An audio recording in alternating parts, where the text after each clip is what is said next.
All right, folks, good morning and welcome to the coffee run here on Thursday. I don't know how many folks are here today. I know Brian from Hawaii Crap Shoes is going live at the same time too, so we're gonna probably have some bump in. But anyway, I have Chiro up on screen. We're gonna a little preview. We're gonna actually show Chiro later on, so we're gonna do a little here's the deal with Chiro. But here we are, daily paycheck style. We're 10-3 since the reboot. And again, the reboot, if you're not familiar with it, we did a daily paycheck show for I don't know, 9 months, where I took $10,000 here in my table and built it to 100. Now we're simulating daily play. Let's take that 100, let's take 5K, go every day and win 500 bucks. That's the deal. So today we're gonna do, it's a Throwdown Thursday that was named by one of our chatters here. So Throwdown Thursday, today I'm gonna play two strategies side by side, both in the same style. I was gonna do this like a Dallas Drawdown versus a Wayland strategy, or like a one guy draws down, one guy builds up kind of thing. But you know, what's going to happen is the dice are going to just favor one or the other, and it's not a good comparison. So today I'm going to draw down in two different ways at the same time. So we'll see which of the two drawdown styles works best.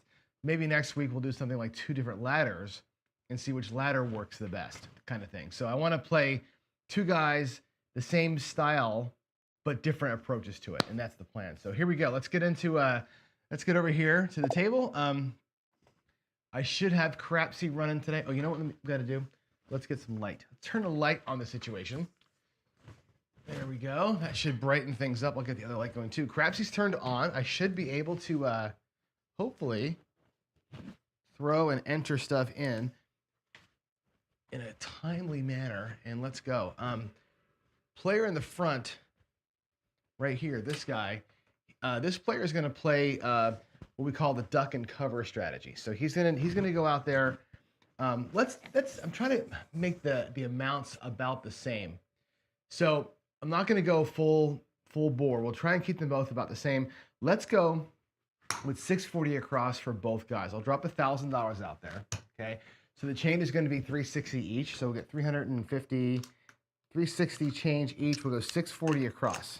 Okay, simple. Actually, I'm lying. We're gonna probably go 700 across. There's 600. We'll go 700 across. I like the 156 and 8 actually a little better. So 700 across. We'll just get 300 bucks and change. That'll make it a little easier for everybody. That's player one. Player two, same thing. We'll drop $1,000. He's gonna get back 300, and we'll also go 750 across. I'll do them left and right. Actually, we'll do them front and back. One player in the front, one player in the back. That way it's easier for me to not screw it up, right? And here we go. We'll go 1.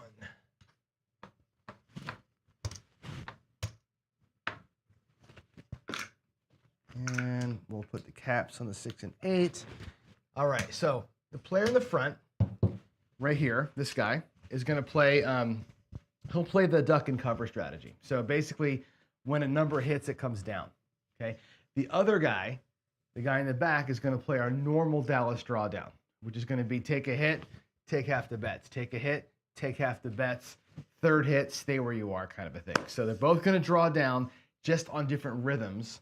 They'll end up near the same place. You'll see how we're going to get down to 160 across. So you'll see how fast this 640 across reduces risk. And I think you'll like the comparison. So anyway, here we go. The Crapsy table is on. I'm going to press the button to get y'all going. And, ooh, I got to turn that volume. The game settings volume. I don't know why it doesn't really save this session to session, but it is turbo mode. Here we go. Here we go. Dice are going to be out. Wish me luck. I lost them. We used the whites today. And by the way, I did set a goal for the first time ever in the chat, the super chat goal thing. I was talking to somebody that you should be doing this, right? So I set a goal. We get five decent sized super chats today. I will go live from Vegas on a bubble craps machine. I'm going to be at Palace Station. They have crapless bubble. I'll play my bubble craps crazy thing I do on Fridays. I'll play that strategy live with 500 bucks. Try and win 100 bucks if I can. I'll do it live. So here we go. We are coming out. Bets are off. That looks like an 8, 5 and a 3. So 5, 3, 8. Again, I have to enter these things in twice every time, so it takes me a minute to type them in. 5, 3, 8, that's gonna be our point. Here we go. Let's get this. Puck slid in between. There we go. All right, there's your 8, 5 and a 3. Let's get your bets in. And I'm gonna set my 6-2 dice set. And here we go. Drawn down. Hopefully we can get a couple of rolls here, huh? Otherwise, it's a dumb comparison, I guess, right? Here we go. Dice are out. Not a bad looking toss. It is a 6-5. Yo, Chiro. 6-5 mid-mo. Doesn't do nothing for us. Remember yesterday? Was it yesterday or was it? No, it was, I guess it was Tuesday, the last show, where I was doing the same kind of strategy, and I had like 4 horn numbers. I could not get a box number. Let's not have that be today's case. All right, here we go. Here we go. Coming out. Get your bets in. Little drawdown. Ooh, they kissed and went sideways. It's a 3. Here we go again. Got the 11. Got the 3. Man, 2-1. We got to get some box numbers up here, otherwise this is going to be a pretty bad comparison, right? All right, there's a 2. There's the 6. Let's go.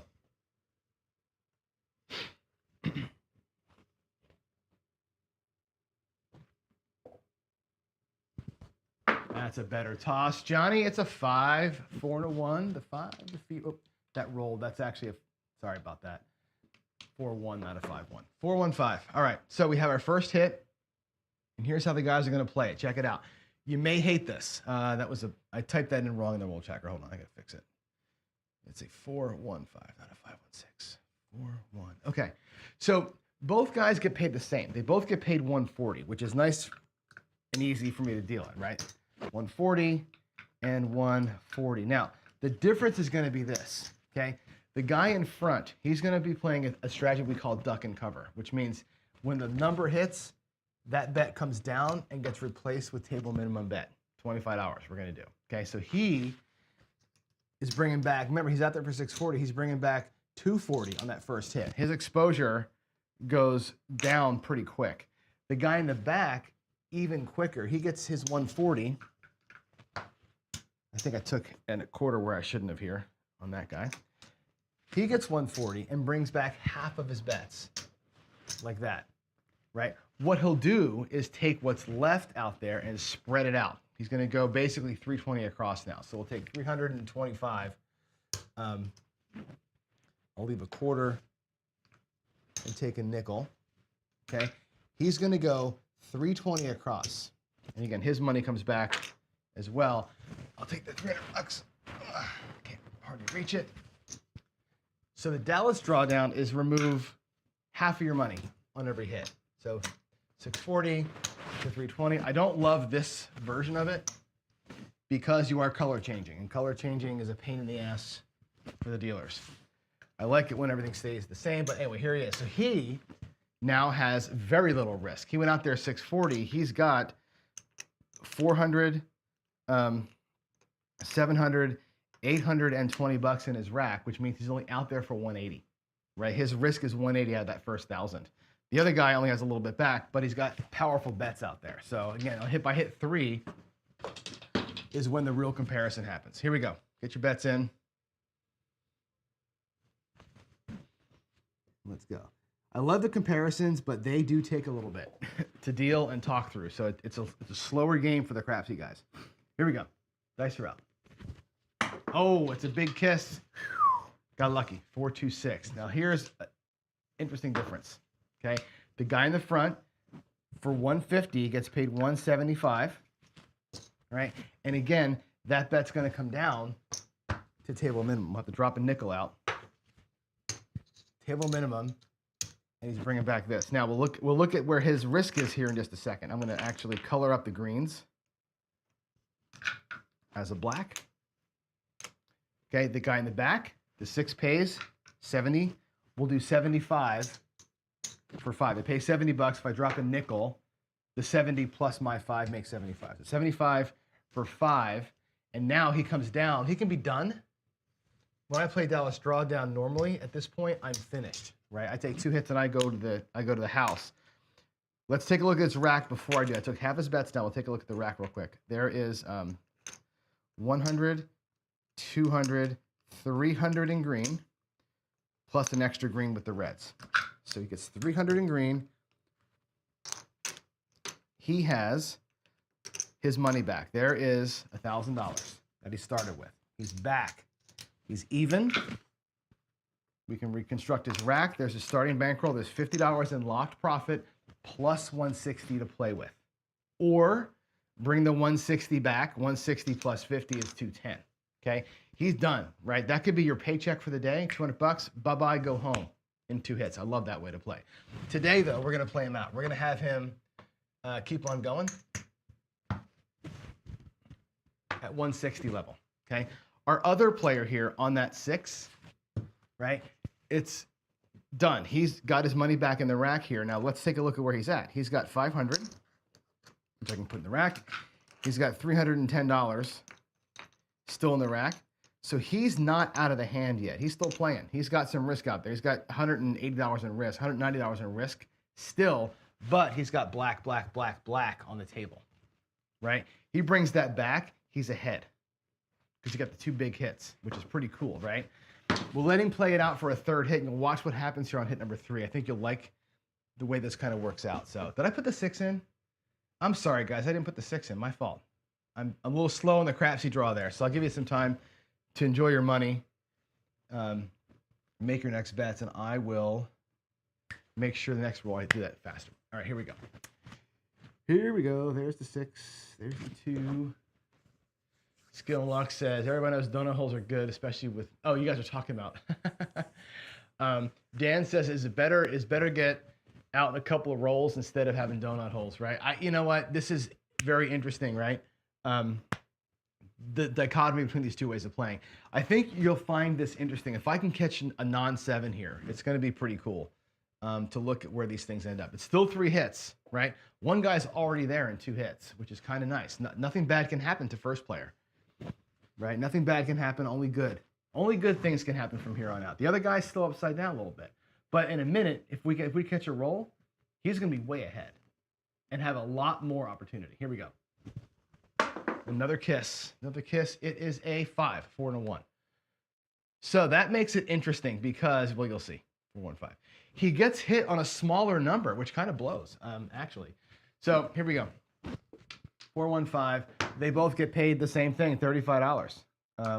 Here we go. So 25, 35, and 35. So they're both going to play this a little differently here. Okay. Now, the player who's already even in his hand, simple play for him, right? We're just going to make his 5 look like 35, so it gets paid $50 and take a quarter back to the rack. Easy, easy peasy. The other guy here in the front, he's still working his drawdown. He's still not there yet. What I do in this situation is it's going to be a same bet on the number. We wanted to hit one of the bigger ones, right? We didn't. But I want to get money out, right? We're going to take the sister down and make it a minimum bet. So at least the black chip comes back. And now he's got $420 here, right? We're still chasing the last 500, right? He's got 420 out of 500 to be even. He's still not out of the hand. 3 rolls in, he's within spitting distance, but he's not out of the hand just yet. But again, black, black, black, still sitting out there. He's got more profit than the other guy does, but we're choosing to keep playing it. All right, here we go. Here we go. Let's get your bets in. There's a 2, there's a 6. All right, let's go. I like to get the top player from 160. I like to build to where I'm going to get paid 50 for 1 on all the bets. So that's kind of my first thing is a pull, but it's a smallish kind of press. And there's the 7, 5-2. Didn't happen, right? That's a pretty average roll, right? 5 rolls after the come out. That's a bummer. Let's see. We got 8, 11, 3, 6, 5, 7. 11, 3, 5. I didn't. My roll tracker's not caught up. 5, 1. Yeah, it's the roll tracker that you're seeing on screen is kind of behind, so I'm not sure why it didn't pick the numbers up. 5-1. There we go. 5-1, 4-1, and then the 5-2. So yeah, 7 rolls, pretty average. Notice how one guy gets out with profit. One guy is still upside down, right? That's just the nature of it. This one here, if you don't get 3 black hits in a row, you're gonna burn a little bit. So let's do another hand, another shooter. And I'll get all this money back off the table. I gotta reach all the way out. I'm sorry, all the way across the table. Love having a full-size table. Don't love dealing from the player side, for sure. All right, here we go. 640 across again. So we'll take another 500, 600. He'll take 700 bucks. Actually, it's 700 bucks. We'll take 700 across. It looks like this. 1, 2, 3, 4, 5, 6, 650, 7 for that guy. He's out. Other guy, we'll take 1,000. We'll get 3 change. Same deal.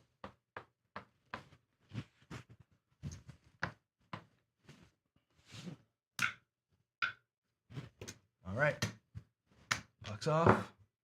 Here we go. Same strategy, same comparison, next shooter.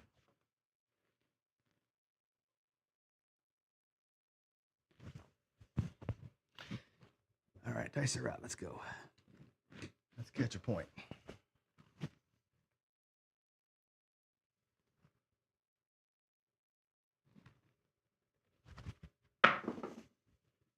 Okay, we got a 617 on the come out.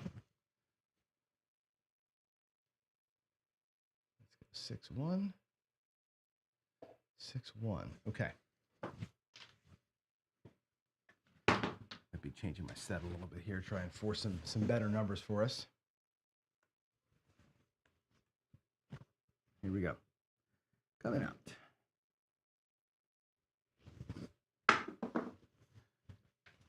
Nice easy roll there. 3, 2, 5. Look at those dice just sit down. Love it. All right, there's our 5. There's our point. Here we go. Here we go. I'd love to see 3 black hits down below there if we can do it.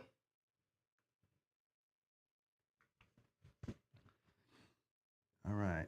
There's a 4. There's a 1. That's a doer.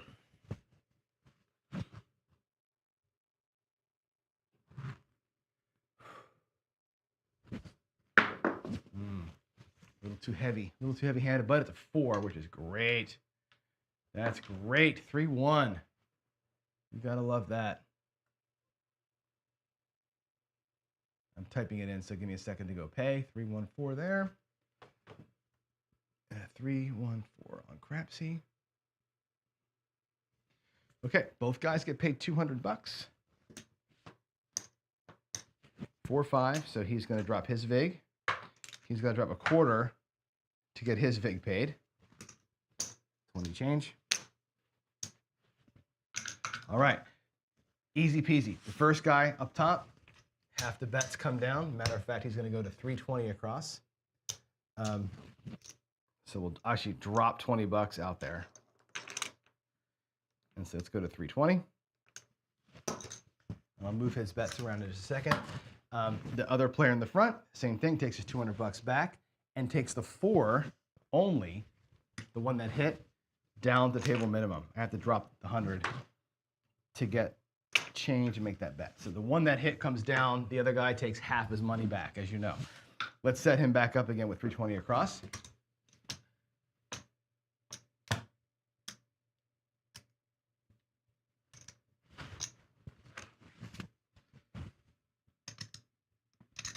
He's all set. Boy, dealing on the back side of the table is hard from the player side. All right, here we go. Very difficult for me. Let's go. Let's get 3 hits. Let's get 3 black hits and really have a good comparison here, huh? Dice are out. Let's go. Oh, no, they hit forward. What do we have? 6. Woo! Lucky McLuckerson right there. Wow. 4-2-6. That was not a good throw by me at all. That was awful. 4-2-6. Okay, so our player in the back is going to get paid $70. I don't have a nickel, so he'll be 75. 70 bucks. Actually, he should have 20 bucks. Did I not pay myself I didn't get my VIG back. Hold on.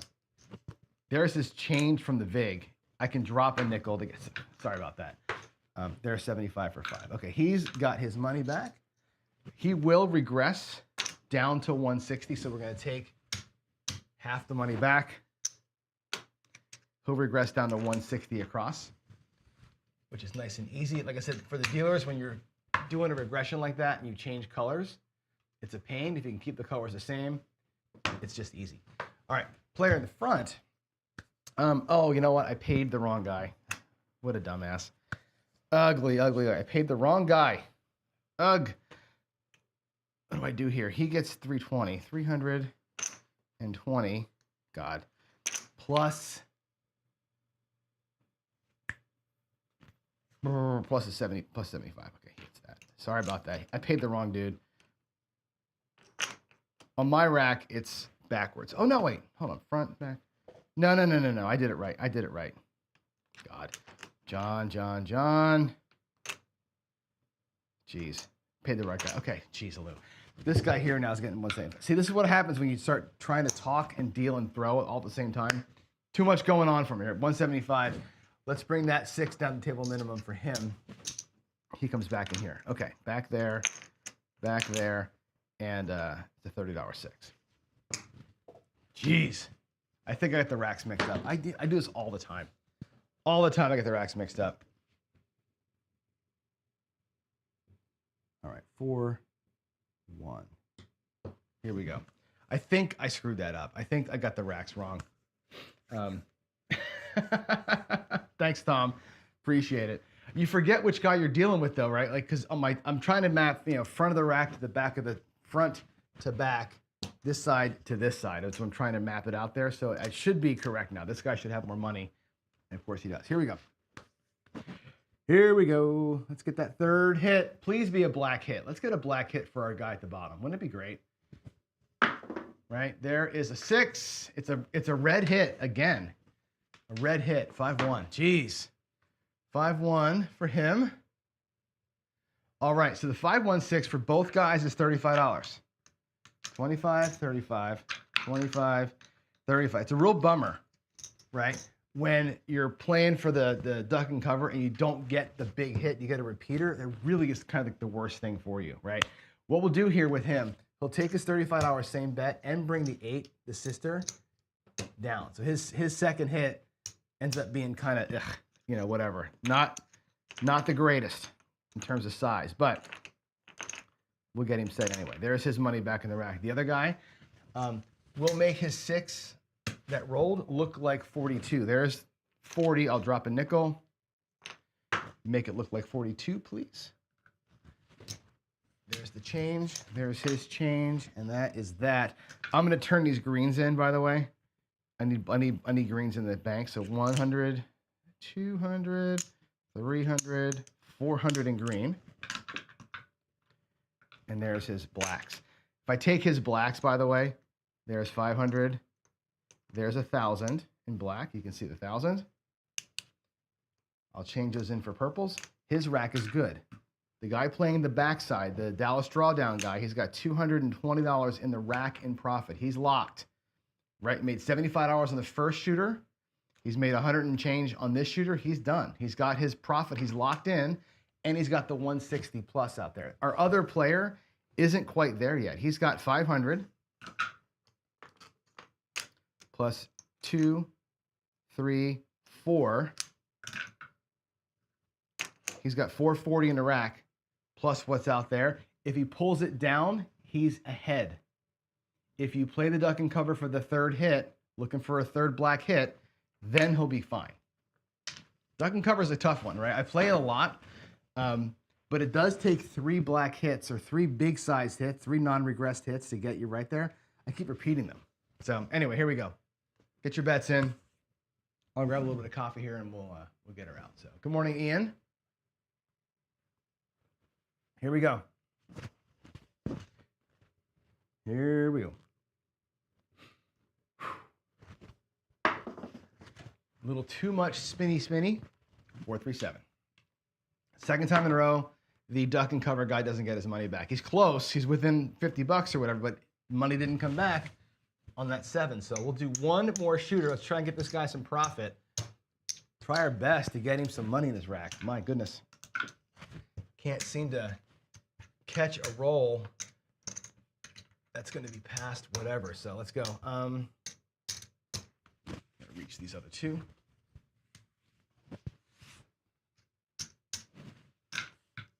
All right, last shooter. Let's put that 7 in so you guys can get going. 4-3, bam. 4-3. Okay, get your bets in Crapsy. And again, we're not quite home. This guy's still upside down a little bit. The other guy's got profit, right? We can drop 500 and 2, 700 bucks to go across.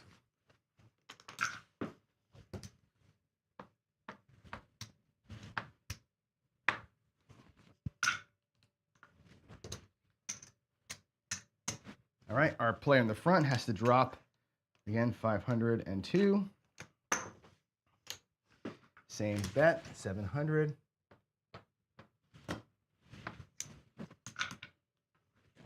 And here we go, last shooter. If you're in Crapsy, last shooter. Now there's a difference here of 500 bucks. You'll see one guy's got 45, one guy's got 4, right? The difference here is a full purple chip in difference between these two players. We can get 3 black hits though for this guy in front. He'll catch right back up and be in good shape. Here we go. Here we go. Last shooter. Last shooter coming out. That puck should be marked as off, not on. That was better toss in the air. Hard 8. 4-4 square pair. Slide it over.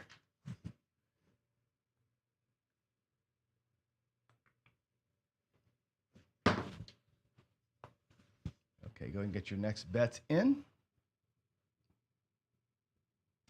And here we go.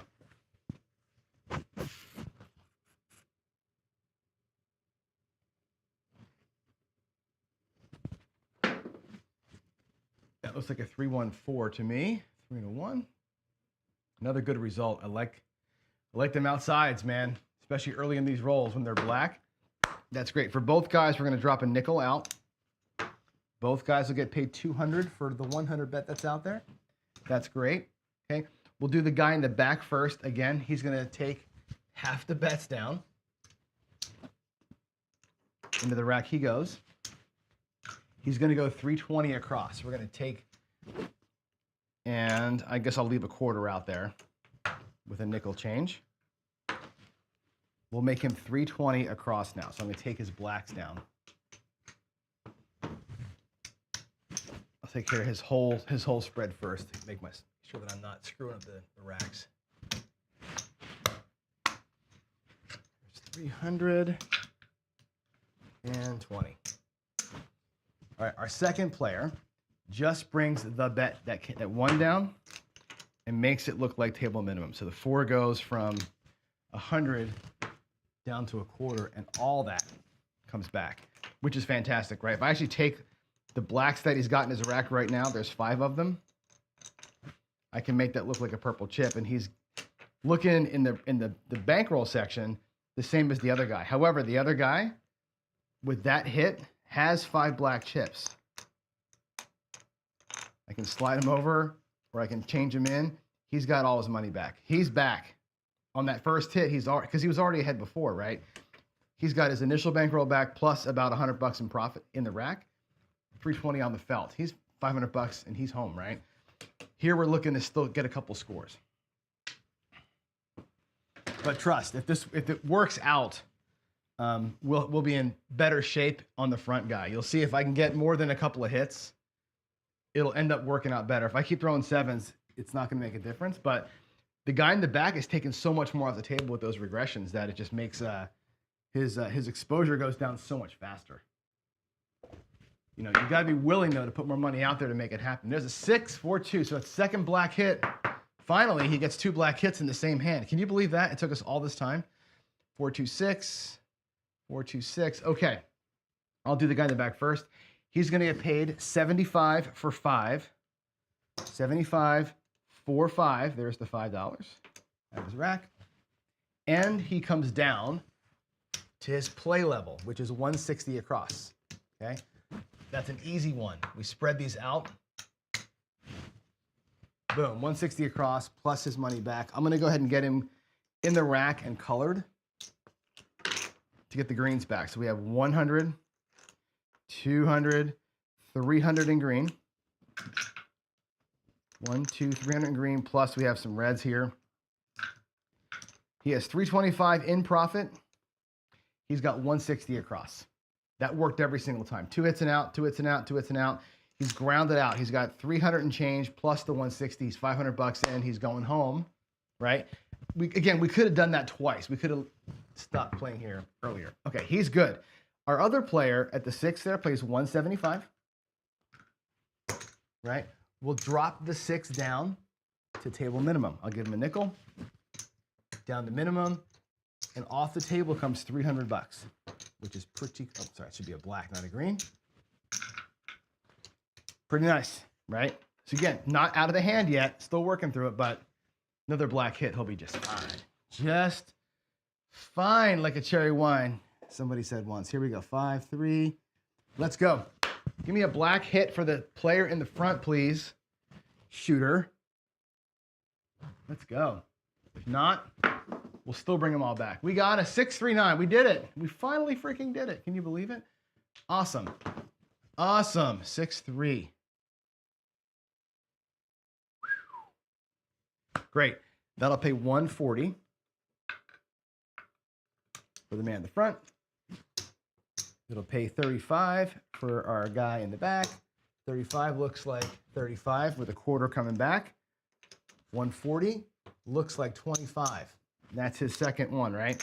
So look at where he's at. Now he's got 5 black chips. 5 black chips. His money's back in the rack. He's got 20 bucks in lock. Okay. The other guy's got 350 in lock, but look at the difference in bets. Black chip, black chip, black chip. Right? Easily could bring back those 3 blacks right now and make them look like quarters. And if I do that, effectively, it's 80 bucks, right? If I did that right here, I'll show you what it would look like. There's that. I'll take this as quarters. Okay. There's the 5. There's the 10. He would be coming back to his rack with 275. Guess what? They're even. After all that garbage, right? If this comes back to the rack and he's down at 160, the 2 players are effectively tied. Isn't that crazy how that works out, right? But we're not going to do that. We're going to leave him where he was, okay? Again, since those bets, we had the 9. Oh, the 9 was at 35, right? The 9 came back. 9's at a quarter. The 10's at 100. The 8 is at 150, and the 5, right? That's what he had out there. Is that right? I think that's right. Yeah. So the 10 is up, the 8 is up, and let's see, he had a 4, 6, and a 9. So 4, the 6, and the 9. So the 5 should be at $100. Right? So he has 3 blacks, 5, 8, 10 are still at black. Everything else is down. The difference between these 2 players, they both have their money back. He has a lot smaller profit than this guy does, but look at the power he's got on 3 numbers. He's already pressed up on 3 numbers. So he's technically ahead, right? In terms of progressing the roll. I think that's the difference between these 2 strats. One guy just kind of ran away from it. One guy's kind of attacking it. Now he's in full attack mode, which is interesting, right? Here we go. We'll play it out till the 7, and then we'll sit and talk for a minute. Ugly, ugly, ugly hit. Oh my God, it's a 7. Just like that, it's a freaking 7. Should have regressed them, right? But that's all right. Both guys got profit. Both guys ended up a little bit ahead. I'll leave the money out there. That's actually interesting and fun. So for our one player, he's got $353 in profit. Our Dallas Drawdown guy, that's the one that I'm going to log in as our paycheck play. So let me go back to our paycheck screen here. Give me a second to kind of do this. Let's go over to here. Hold on a second. I got to go to the browser screen. Let's log that in as a win. Let's go here. So I got to scroll that down. Okay, this is today, right? We are on, what is today, the 9th? Yeah, it's my flight day. I'm going to Vegas here in like 4 hours. Daily Paycheck Casino. Oh, Daily Paycheck. This was the Dallas Drawdown. This was, the buy-in was 5,000. We're out for 58.53.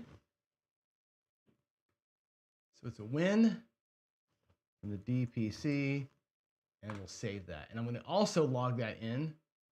Give me a second here to do this. I should be able to refresh that. Filter. You get to watch the production of the show in the real time. So that's going to be DPC. We should be 11-3, which is fantastic. So we are 11-3. And our total profit is how much? 64.47. That's good. 78%. Yeah, 64.47 in profit. You'll see why I'm just in a minute here. 447, 79%, basically 79%. And our average win here is, what is that? I can't see that. 639.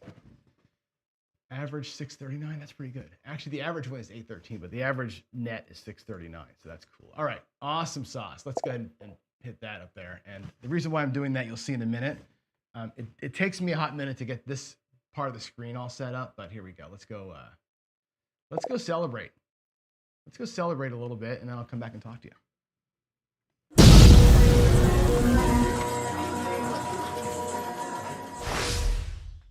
All righty, we're back. So good morning. That was a long session there, 20 minutes. It took me, well, more than that. It took me from, about half an hour to get both guys going. 3 shooters, 2 guys going, reaching across the table. It's a pain in the ass. Like I said, if I was on the other side of my table, the dealing is very simple because there's no reaching. But that side of the table, I can't throw from. I got too much stuff over there to throw. So anyway, you don't care about that stuff. Let's get after it. Let's get after it here on a Thursday. It's Throwdown Thursday. And I think it worked out pretty good. I love the idea of doing a Throwdown Thursday.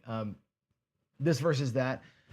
Dealing in this difficult again because of logistics, but I'll work through some of that stuff. I guess I didn't put the 7. Hold on, I didn't put the 7. I always forget the 6-1.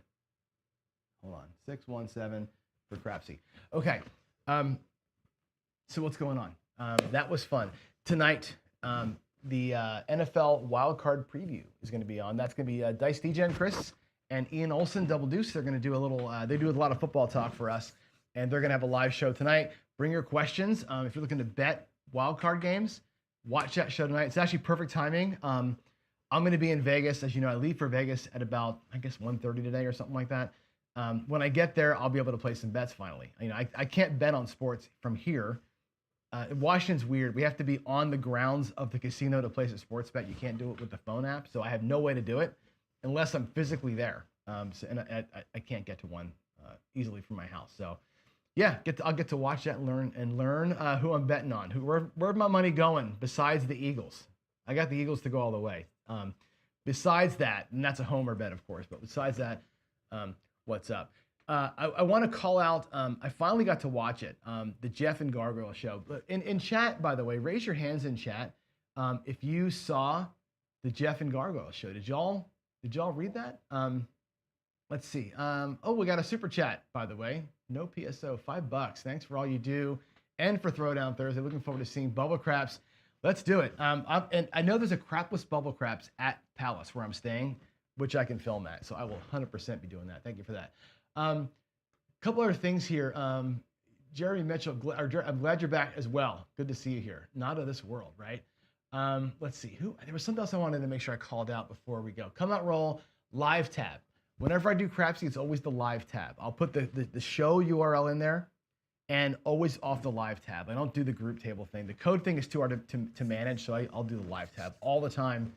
And we'll start doing that all the time. Now, remember, when I do the Daily Paycheck show, it might only be 3 rolls, right? If I do that Dallas Drawdown like I did this morning, I set a point, get a number, cut it in half, get a number, cut it in half. Normally, I'm done. I'll finish out the roll for y'all, but normally it's 1 shooter and I'm home, right? That's my morning paycheck for reals. So, yeah, there it goes. Anyway, Gargoyle and, oh, look at Jen. What in the world? Really? Love you. Love you. Look at this. An old number 7, Bob. By the way, Bob, I'm gonna get to your questions coming out on Monday. Your math question. I'll answer that on Math Monday. You guys are awesome. Wow, great support. I really appreciate that. Anyway, Gargoyle and Jeff did their first DI show, and I really want to spend some time on that. But before I do, I should just in a different order. Another announcement: Craps Chat is back Sunday at 9 o'clock. Me, Jen, Dylan, Craig from All Bay Craps, maybe a guest. Craps Chat Sunday night. It should be good. DGen will not be there. DGen's going to be at the Eagles game, probably hoarse. So let's do that. I want to also call this out too, and I'll get to it as we go. But here's the deal: Daily Dose of DI. If you have questions for that, drop it in the Coffee Run channel on our Discord. You go to casinogaming.tv. The link is down there below. Casinogaming.tv. There's a community link on top, and I can show it to you again if you want to see it. Actually, I can. Hold on a second. Let me just go do it real quick. Browser view. If you go here and you log in, you don't have to log in, but you go to the community tab. There's a link right here, join Discord. That will open up our Discord application. In Discord, we've got channels that are set up specifically for all the shows that we have on the channel. I want you to get into the Coffee Run channel, and in the Coffee Run channel, go ahead and ask your DI questions, ask your here's the deal questions, whatever you want. I will use those as fuel for the show. I'll use those as things to talk about in our Daily Dose of DI segment. I'll use them as here's the deal questions. If it's a really serious DI question, I'll pass it along to Gargoyle and Jeff. Right? Jeff is hosting Gargoyle's like real deep dive into dice influence, which is very interesting to me, right? Watching him break the throws down. He's a really good teacher. He's a really good thrower, so his demonstrations are fantastic. That was a great show. I finally watched it last night. I took Wednesday basically off. We had the guy here doing our floor, which looks fantastic, by the way, and did some house stuff and whatever else. So that show is awesome. Jeff's a great host. Lets Gargoyle do his thing. They have a really good rhythm with zooming into the throws and all that kind of stuff. I think Jeff does a great job with that. So keep up the good work there. So ask me DI questions if you want to. I will give you a quick opinions on this show, 5-10 minutes. But if it's a good question or a deep question, I will pass it along to those guys. And in fact, I've got a question today that I'm going to ask that I hope Gargoyle and Jeff, I see you in the chat. Good morning, my friend. Maybe take this question or this rant that I'm about to do, and let's pass this along to G for your next show. Hopefully G's watching, and he'll probably call me and scream at me. But when we get there, you'll see why. This will be a little bit of an anti-DI thing as I get into it. But yeah, ask me those questions, please. It'll give me things to talk about here. It also gives Gargoyle and Jeff directions to go on the show, on their show as he goes through it. So anyway, that was great. I'm so glad that they are doing that. I'm glad that we get to dig into his brain a little bit and see it. So all right, let's move ahead here.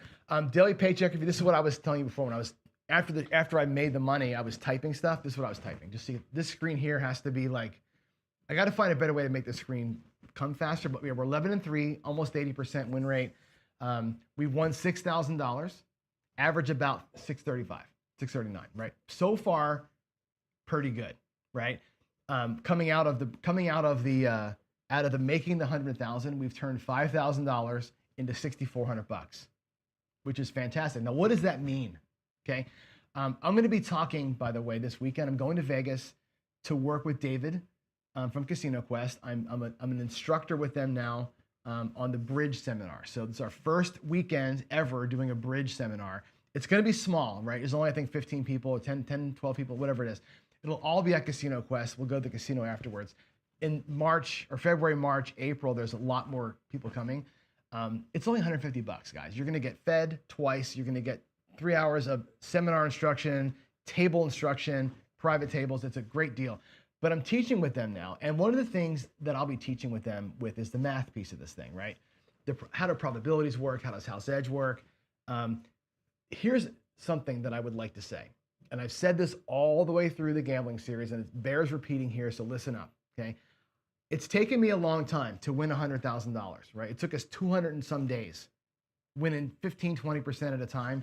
to get to 100K. Now we're at 100K, and I'm trying to win 500 bucks a day. From the 100K, it's taken me 12 days. Actually, it took me 12 days. We were 10-3 or whatever it was. No, when I was 9-3 on day 12, we had $5,000 in profit. Okay. Now we're 2 more shows in, we're at $6,500 in profit. Notice I've been buying in for 5K. I've won over 5K, which means from this point forward, I'm never touching my base. Unless I burn it all twice in a row, I'm never going to get into my base ever, right? This is called leverage play, right? Investors do this. I know Jen's a big investor. When you're an investment person, you work the markets, you never use your own money. You use your own money once, you take what you earn, that's what you play with, right? We are leveraging wins now. Every time I buy in for $5,000, right there's the $5,000, it's coming out of this. I've already won 6,500 bucks. Unless I burn $7,000, I'm not touching the 100, right? I'm leveraging my wins. And as we go forward, those win goals might actually grow a little bit. I'm going to take the money that I won and use it for good. I'm going to use it to hammer them with, not dipping into my own money ever again on this show. That's leverage play. That's smart gambling, right? Think about that. And that's why I tell you all the time, track what you're doing. Track your wins, track your losses, get you a spreadsheet going. I'm going to write an app. We got the thing on the Casino Gaming TV that you can use to log it in. Log it in. Know where you are and know how much leverage you got to go after them with. That's an important piece. Don't ever, even at the table, you buy in for $1,000, you win 150 bucks. Guess what? Your next bet better not be more than 150 bucks. Use what you won to win what you want to play with and keep that steamroll going. That's such a different mindset than most people have, right? I can't stress it enough. And I think this show is actually a really good way of demonstrating that every single day. So there you go. Holy Roller, financial life lesson. And Jen says, yep, 5% is my contributions and 95% is investment profits over time, right? That steamroller is a real thing, guys. It's a real thing. And I don't think people look at gambling like that. I think people look at gambling like, just, and it's a home run or it's tears. Can't do that, right? Leverage play is where it's all at. So anyway, love y'all. Love y'all. Let's see. Skill says, how did that come about, me being an instructor for the bridge? It came about, I was talking to David for a year now, more than a year, since not even this Crash to the Curve, the one before that, about my life goal of retiring and retiring as a dealer. We always joked about me being a dealer, right? And he's like, why do you want to deal? I'm like, I said, I really want to teach. I said, what I really want to do with my life is this. And I'll give you guys my financial plan. We have this great house in Wenatchee, Washington. I love it here. I love living in Wenatchee. I love this house. I love our view. I love having family right down the street. It's freaking amazing, right? I also love Vegas. I do not love working. I don't love working. I'm a 56-year-old computer programmer. Coding is what I'm good at, but I don't love it anymore. I don't love sitting at my desk. I don't love all that. I do it because I'm good at it, but I don't love it anymore. I love this. I love talking to you guys. I love all of it. So when I went out there, I'm like, hey, David, at some point, I would like to buy a small house or a condo out here and kind of Airbnb it, but also live in it. Like, come out here for like 1 or 2 weeks a month, work as a dealer, rent the place out, kind of start building some income that way, but retire in a way that I can just kind of enjoy you guys, right? Have you all come to Vegas and stay in my house, right? And I'll deal to you at a real table. I think that would be, what a great way to retire, like not have to think anymore. So we've been talking about that for a year and a half, 2 years now. And he's like, dude, you're such a great teacher. So if you remember a while back, we did, Dave and I did a podcast. Remember we did Daddy David's podcast and I interviewed him about his coming up as a dealer. That was an interview. He said, hey, I want to get you on camera with me. Let's see what kind of a dynamic you and I have on camera. So we did an 1.5-hour podcast. I also filmed with them a roulette strategy to get, again, do we have synergistic energy? And we certainly do, right? We became very good friends. And he's like, I want to do a podcast with you. I want you to be on our show all the time. That'll get your name recognition up and blah, blah, blah, blah. And I'm like, yeah, I want to be a teacher. I said, I love teaching. You guys know this, right? And he's like, well, you can teach here at the school, but you haven't really dealt yet. So it's kind of hard to teach if you haven't done it. I'm like, well, good. Train me up as a teacher. I'll work the casinos. I'll teach a little bit, or I'll deal a little bit, come back and teach. And that's where we are. So this is starting now, right? I'm going to be coming out to Vegas about 1 week a month, doing dealer training. I'll teach the bridge seminar.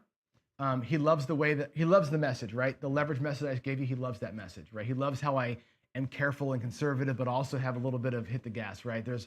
We just mesh on that level. So he's like, yeah, let's have you teach the bridge. He knows, and that, again, it's more of a trial run, right?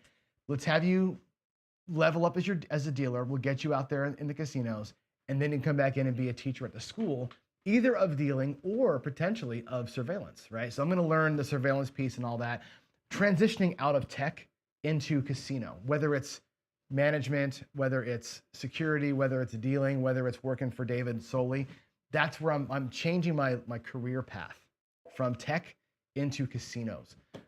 Perfect time in my life to do it. And that's the plan, right? Have a little side hustle house over there that we can all stay at when you come visit me. So that's my plan. That is my plan. Is that Gary? Howdy, y'all. G-Dub, what's up, my friend? Yeah, too many people work till they're 65. You're right, Brian. Right, and it's just I'm trying to figure it out. I'm at this weird transition point in my life where I'm a 56-year-old dude that nobody wants to hire. Very hard to get it hired. I got 25 years of experience. I've owned a software company, and I can't get a job in tech. Right? There's thousands of people applying for jobs that have less experience than me, that'll demand less money than me. It's just really hard right now. So I'm looking at, and that's how that happens, Skill. That's a long-winded way of getting there, but that's why we're there. All right, let's. Tom Marco's perfect, right? Get to where your money fulfills you, right? And what I've said is this all the time, and I'm going to go back on what I say. So beware. I'm gonna actually I'm gonna contradict myself here a little bit, but I've always kind of been pretty all in. You can probably imagine that, right? I'm all in on whatever I do. But I've also maintained this notion that my job shouldn't be the source of joy, right? For a lot of us Gen Xers specifically, but you all know this, right? Your job is like you're there, an hour on the way, 8 hours there, an hour home. And it's like your whole life is your freaking job, right? You shouldn't get your fulfillment from your job.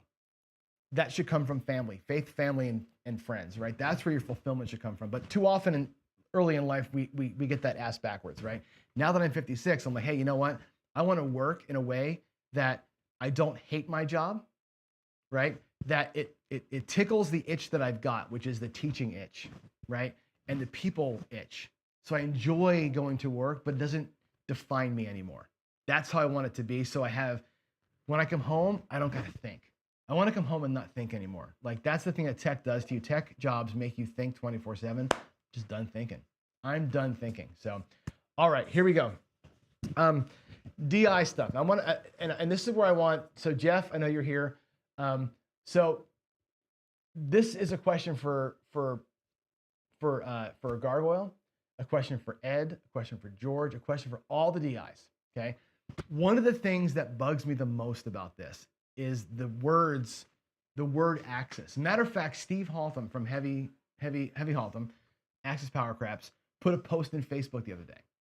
And he's like, stop using the par toss to describe an on-axis toss, okay? The reason why he says that is this, okay? And I'll demonstrate super quick. Where's my dice?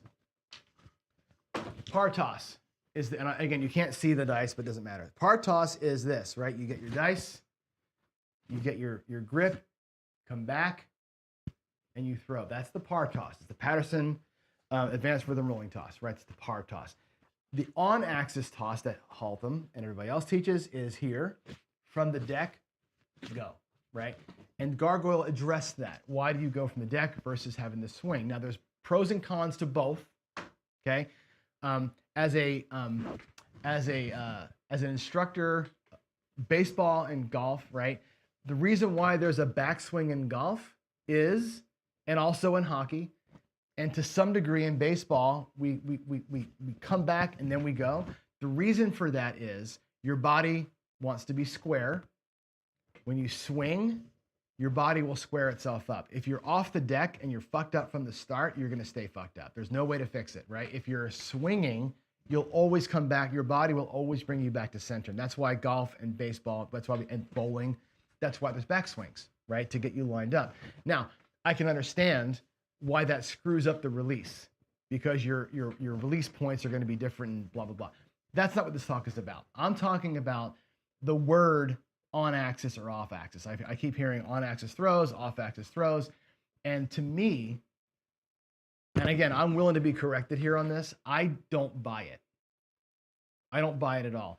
And the reason why I say that is this. And I've said this to y'all before, under slow motion. And again, this is looking at the toss that Gargoyle threw the other night, that really super low toss that he was doing, the underhand toss, which was like, what, an inch or two off the deck, super straight in. Somebody asked in chat, is that on or off axis? And he said it's an on axis throw. I would fight back and say, no, there is no such thing as an on axis throw. When you're shooting the dice any other way than the chopper, there's no such thing as an on axis throw. And what I mean by that is this: the dice do not ever, I've never once seen the dice stay completely on axis, whether it's forward spin or backwards spin all the way through. On axis, to me, from a physics standpoint, means that the two sides of the dice are never exposed to the top of the table, right? On axis means the dice are always going to be, and whether they're flying like mix and match, whatever, right? They're never having one of the sides exposed, right? Dice staying on axis means the dice stay on that axis all the time. So from your hand to the table, into the wall, off the wall, back, and this. That's on axis, right? When somebody says, I have it on, one of my dice imploded, okay? I will tell you this, 100% of the time, both your dice implode. I will guarantee you, when you look at anybody who throws any throw that's spinning on that horizontal axis, or a knuckleball, or a stacked throw that just does this, both dice are never staying on axis, ever. They both cattywampus. Now, they may land back on the original axis, on an axis number. They may land with an off-axis result. That's possible, to get an off-axis result or an on-axis result, but the dice themselves never stay, right? That's why I don't like the word on-axis, off-axis. What I think, and why I believe in the chopper so much, not that I'm trying to say on my throw, those dice do stay on axis. When they spin this way and they land and they hit the wall and they come up, you've seen the slow motion where they stay on axis. That's the only throw where I've ever seen them stay on axis. And again, even that said, when they come off the wall, there's no guarantee that they still keep coming. That one of them rolls over, it's off axis, right? I believe almost every single throw, both die have all 6 faces at some point exposed to the ceiling. If a face is exposed to the ceiling that wasn't your starting face, you're off axis. Every throw does that. And so I don't like the terminology on or off axis. I think we got to focus the talks. And Gargoyle did a very good job of this, of talking about energy, right?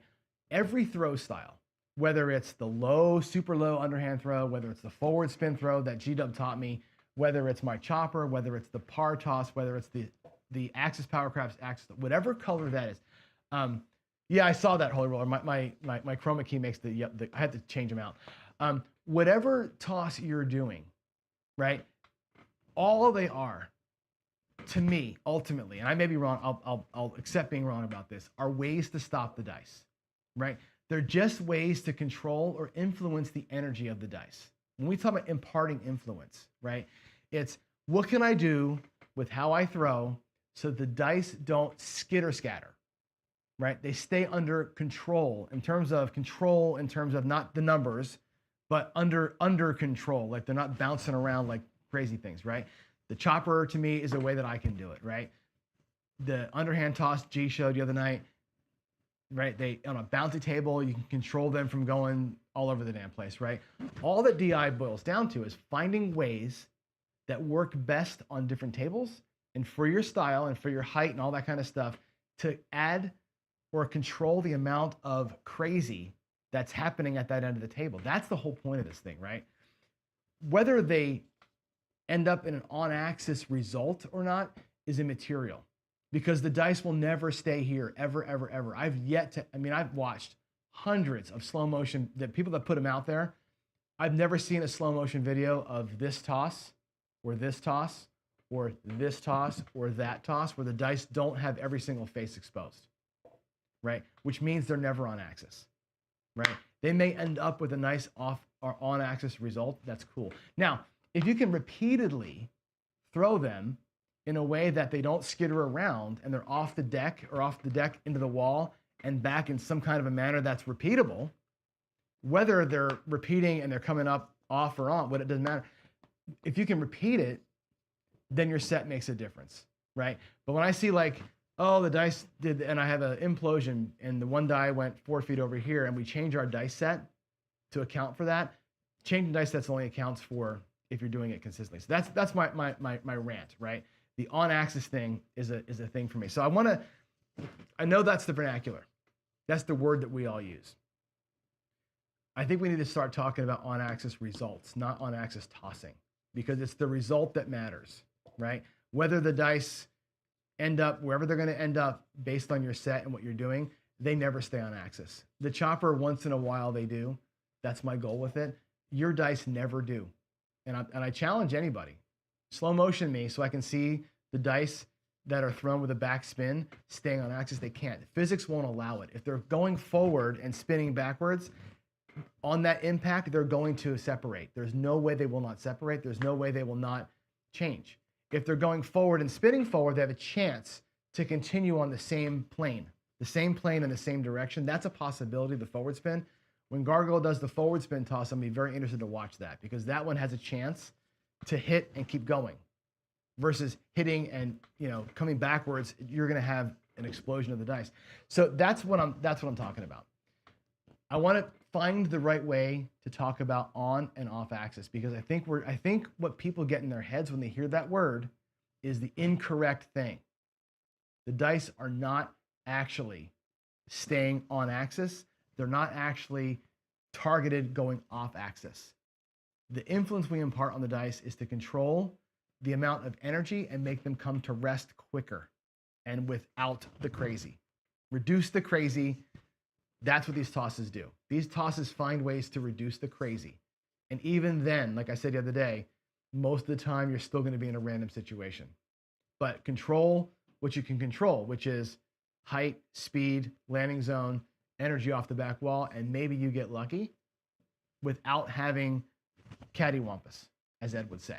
We don't want that. We want low energy, quick landings, kill shots. Gives you the best chance of hiding faces, and I think that's where it's at. So again, I want to push back on the terminology axis on axis. Now I could be wrong. I'm happy for Ed and Gargoyle and anybody else who wants to call me on the phone and say, John, we're no longer friends because you said it wrong. Fine, I don't care. That's how I see it. If I can be corrected on that, I'll stand corrected on that. But that's my thoughts on it. I want to find better ways of talking about that because really it's about energy control. And if you can stay consistent in the way that you're controlling your energy, you might get a consistent pocket of results, but it's not because you're keeping them on axis or off axis. It's not. It's just because they're hitting the same way and the die seems to keep doing this, hits, keeps doing this. Okay, if it's doing that every single time, plan for that. That's all you can really do. It's not on or off axis. So anyway, there it is. All right. I think that is my thoughts on that. So I want to transition now, and let's go here. Let's go to Chiro. By the way, go back here real quick. If you've got thoughts on what I just said, if you've got new questions, if you have whatever, go to Discord. Like I said, go to our casinogaming.tv website, go to the community tab, join the Discord, jump into the coffee run channel. You'll see the left-hand side, there's a list of all the discussion rooms. Drop me questions in there. Just put them in there. I'll start stacking the questions up and we'll ask Gargoyle, we'll ask Ed. They're both going to work with me on my toss so I can ask them live some of your things. We'll pass it to Jeff. He can ask Gargoyle to address some of these things. That's what this is for. It's about, I'll be the collector and I'll spread that out and let the professionals answer the questions. All right. So if you have that. Now, same thing here. For here's the deal. If you've got a here's the deal question, I think we've been doing enough polls here. I think we've talked about this enough. If you want to do, if you have a question for this, and I'll give you an example here of what kind of questions we're looking for, send them to me, we'll do a mixture of Chiro asking the question and me asking your questions or me asking my own questions. So today, our first ever Here's the Deal. We're going to resurrect this thing. So I see that we have Jeff out there. I know that DGen's watching. I know Joe is watching. If you've got a YouTube channel, please bookmark this part of the video, watch this little segment here, and give me your answer to the question that Chiro is about to ask. Okay, I'm going to play a video for you here, and then we'll come back and I'll talk through it with you. And I'd like to get your thoughts on it. It's a simple question. Chiro's questions were always very simple, right? Not always super deep, thought-provoking stuff. But remember, Chiro, when he first started his channel, had never played craps before. He was like, whoa, this is all new to me. So this is like a new person, a new player, wondering, what do I do in this situation? He was asking the experts. Be the expert. Here we go. I'm going to go switch over to the screen with him, and let's get your thoughts on his question. Give me a second to switch over here. And we'll go here. We'll go here, and I will hit the play button, and hopefully you'll hear him. Hey everybody, this is Chiro with Minmo Yo. Say hi, honey. Hello. So I am hanging out at the river with my beautiful wife, and I have here's the deal. So once again, this is Chiro with Minmo Yo, and here's the deal. So you've got your spot at the casino. Ironically enough, it's early in the morning. You are the very first person at the table. You start playing, you're not doing great, but you're not doing bad either, just stagnant basically. You've been playing for maybe 10, 15 minutes at the very most. And somebody else decides that they want to come up and play. But you happen to be in their favorite spot. So they ask you, would you mind, since there's an open spot everywhere, this happens to be my favorite spot. They're very cordial and very nice. And they're asking you to move to another spot so they can have their favorite spot. What do you do? All right. I'm going to be honest with you. This one has never happened to me. This one actually was thought of just in a whim. I was thinking about what another question for Here's the Deal, and that came to my mind. So we already know for sure it's never happened to me. I've never seen it happen, but it is an interesting question. So I'm going to ask this as a hypothetical question. Not necessarily has this ever happened to you, but if this would happen to you, what would you do? All right, you know the routine, everybody. Comment below, put it in the comments. I'm going to interact with you and tell you exactly how I would handle it. And I would love to hear how some of you would handle it. So other than that, that's it. I just wanted to ask that. Here's the deal. So I will see you next time. All right. Let's go back. So there it is. Here's the deal. So I'll keep doing that, right? I'll have my own next week. I'll do it on Fridays probably, or maybe Thursday or Friday we'll do it, and then once a week we'll do one of these things and let y'all have the chance. Put a short video out. Everybody who's got a YouTube channel, put out a 60-second short video. Answer the question. What would you do, right? And again, if you've got a question for me for another one, anything like that was Chiro's questions were always things like, what do you do? You know what I mean? Like, you know, you're on a hot roll and you throw the dice and a guy puts a late bet in and it hits his hands. What do you do? Like that was the kind of things he would ask. Again, newbie kind of questions or weird situations. So the more of those, the better. We can do one a week. I got enough of his to go for a year probably if I do one a week. Plus I got some of my own. Anyway, if you have questions, jump in Discord, ask them out there. This question to me is an interesting one because I don't typically move. Right? If I've got my spot, I won't move. Now, 2 years ago, if you asked me this question 2 years ago, I would have said, I don't give a shit, I'll move. I wouldn't care because it doesn't matter. It didn't matter to me where I stood. Now I like to stand in certain spots, right? To get my throw in or whatever else. And besides that, before I was throwing the dice, I liked the hook. I like to stand back by the dealers and chat it up with them. So nobody ever wanted that spot. So I never had this happen to me. If I'm playing with a group of people, which we do quite a bit now, because we're a pretty close-knit group, all of us, we oftentimes get tables where we can just switch around. So it's like nobody has to ask. You just take your shot. When you're done, you slide down a little bit. The next person comes in, and you all squeeze together. It just works out, right?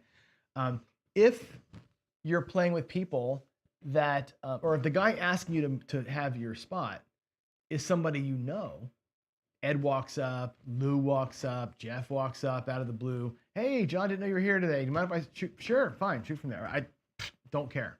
Never a problem. If it's a random guy that I've never seen before, who's just like, douchebag about it, you're in my spot, I probably wouldn't move for him, right? Depends kind of, I guess, on how they asked me, how they approached it.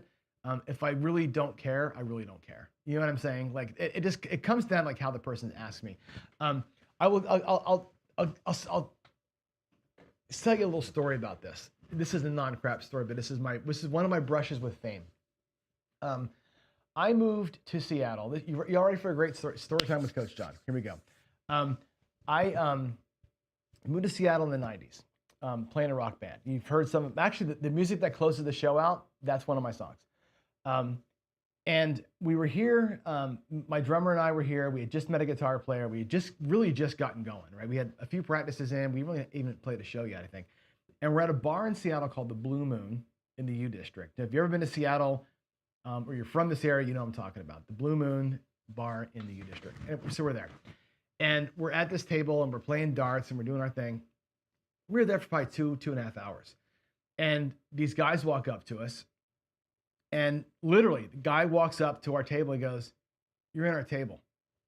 And I'm like, "I'm here for 2 hours. It's my table, And he's like, "No, that's my spot. You guys can't be here." And we're like, "Who the hell are you?" And he's like, "I'm Kurt." And I'm like, "I don't give a fuck who you are. We've been sitting here for 2 hours." And we flagged the bartender down. And he goes, "Yeah, that's their table." I'm like, "Who the fuck are these guys?" And he's like, "We're Nirvana." And at the time, Nevermind hadn't even come out yet. The real big album hadn't even come out. I never heard of these guys. I had no idea who they were, but they thought they were the king shit and demanded our table. And the bartender is like, "Yeah, that's their normal spot. You guys have to." So we had to leave. I've never been back to that bar since, right? And for that reason alone, besides the fact that I think they weren't very good musicians, but for that reason alone, I've hated Nirvana. And when Kurt Cobain did what he did to himself, I didn't shed a tear because the guy was an asshole. He treated us like garbage and he was a nobody himself. That if somebody treated me like that at a craps table, no way they're getting my spot, right? If it's, "Hey, I like to shoot from here better. Would you mind moving over a spot?" Fine, right? Don't be a douchebag. That's what I would say to you. So that's my answer. And there's my little life story from you. All right, so there it is.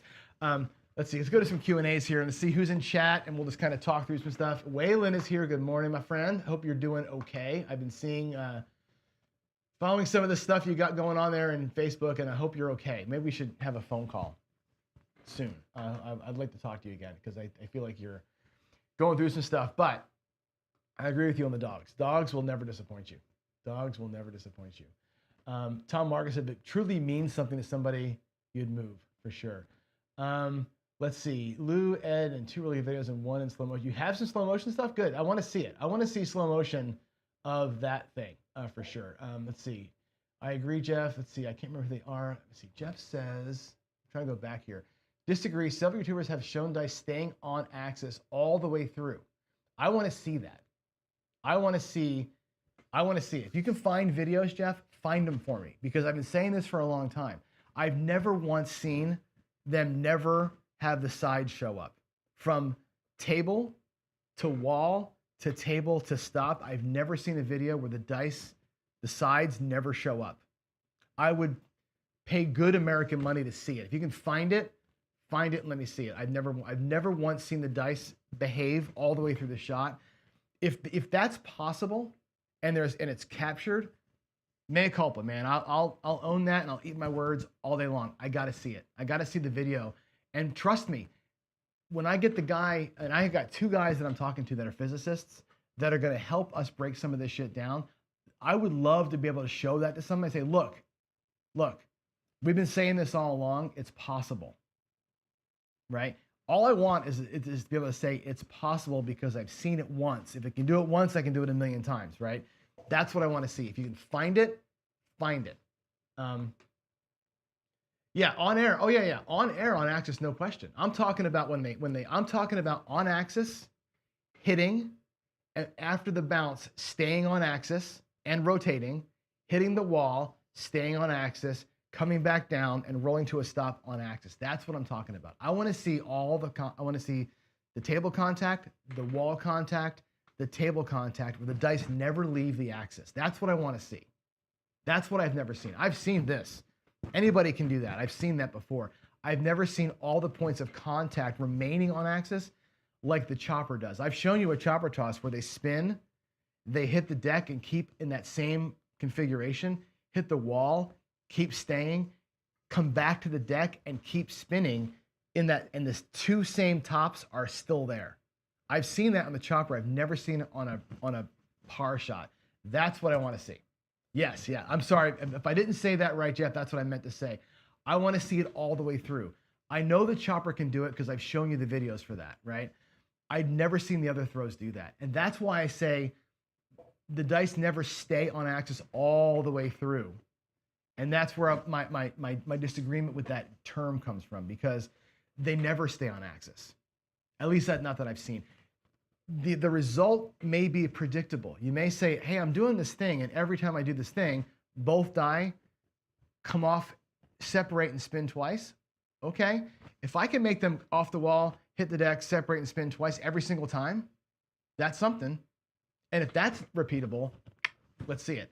If that's what the influence is, let's call it what it is. Let's call that, we got to find the right word for it. All right. There we go. Bob, if you ain't cheating, you ain't trying. Let's see. Put a dab of sugar water on the dice. That's funny. There you go. Fugitive glue. That is too damn funny. All right, guys, let's get out of here. It is 8:30. I gotta go. I'm gonna go get packed up, get myself ready to go. I'll be in Vegas. Did we get enough super chats, by the way? Can I see super chats? I have 3 super chats, right? I'm gonna put them up.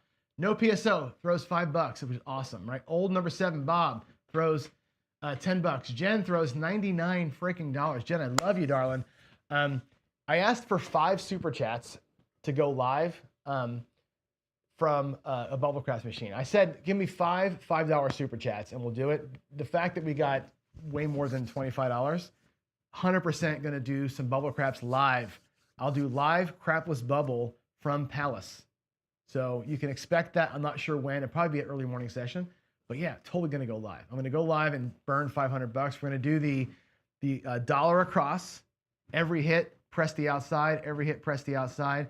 On the outsides, I'll press the insides once and start collecting. That's what we're going to do. We're going to do the permanent press with $500. Can't wait. Can't wait. All right, you guys. I love all of you.